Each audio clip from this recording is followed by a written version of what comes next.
एफटीआयआयच्या विद्यार्थ्यांचा गजेंद्र चौहान यांना विरोध नाही, अध्यक्ष म्हणून त्यांना स्वीकारायला ते तयार आहेत असं खुद्द विद्यार्थ्यांनी केंद्र सरकारला लिहिलेल्या पत्रामध्ये स्पष्ट झाले। हे पत्र माहिती अधिकारामध्ये विजय कुंभार यांच्या हाती लागले।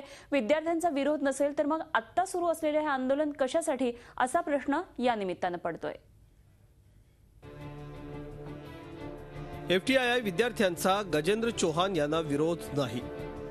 गजेंद्र चौहान नामधारी अध्यक्ष ठेवण्यास विद्यार्थी तयार, को चेअरमन करून अध्यक्षाचे अधिकार त्यांना द्या। शैलेश गुप्ता, प्रांजल सौकिया यांना असलेला विरोधही मावळला। आता विरोध राहुल सोलापूरकर, अनघा घैसास आणि नरेंद्र पाठक या संचालकांनाच। एफटीआयआयच्या आंदोलक विद्यार्थ्यांनी 31 जुलैलाच केंद्र सरकारला लिहिलेलं हे पत्र। या पत्रातच विद्यार्थ्यांच्या वरील मागण्या आहेत।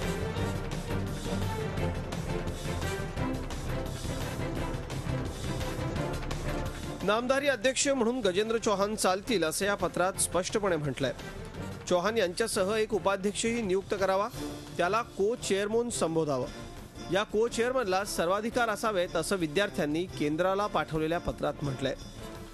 माहिती अधिकारात विजय कुंभार यांनी हा पत्रव्यवहार समोर आणलाय।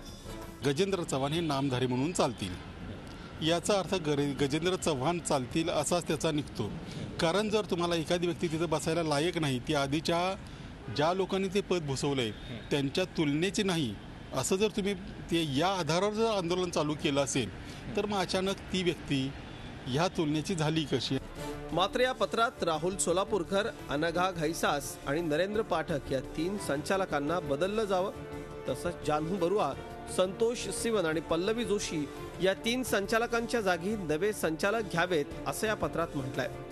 विशेष म्हणजे बरुआ, सिवन आणि पल्लवी जोशी यांनी विद्यार्थ्यांच्या समर्थनार्थ राजीनामे दिले होते, पण त्यांना परत संचालक पदावर घ्यावं असा उल्लेख या पत्रात नाही।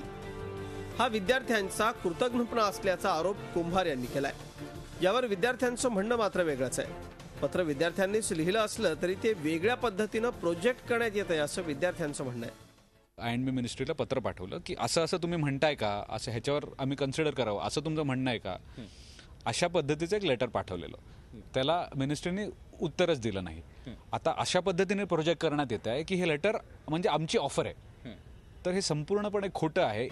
हा आमचा प्रस्ताव नव्हता, सरकारचा होता।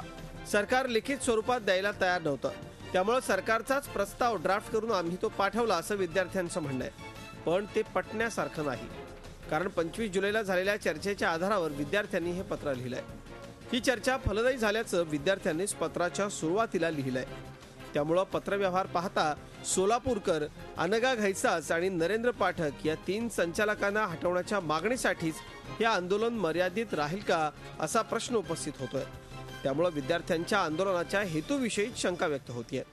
संचालक, डीन आणि रजिस्ट्रार यांना देखील आक्षेप आहे आणि भविष्यात यांच्या नियुक्त्या करताना विद्यार्थ्यांचं मत विचारात घेतलं जावं अशी नवीन मागणी आता या विद्यार्थ्यांनी केली आहे। म्हणजेच काहीही करा पण ते विद्यार्थ्यांना विचारून करा, तरच ते पारदर्शक असेल असाच हा सर्व प्रकार दिसतोय। Video journalist Pradeep Kengrecha, Nitin Patankar, Zee media, Pune. Zee 24 तास रहा एक पाऊल पुढे।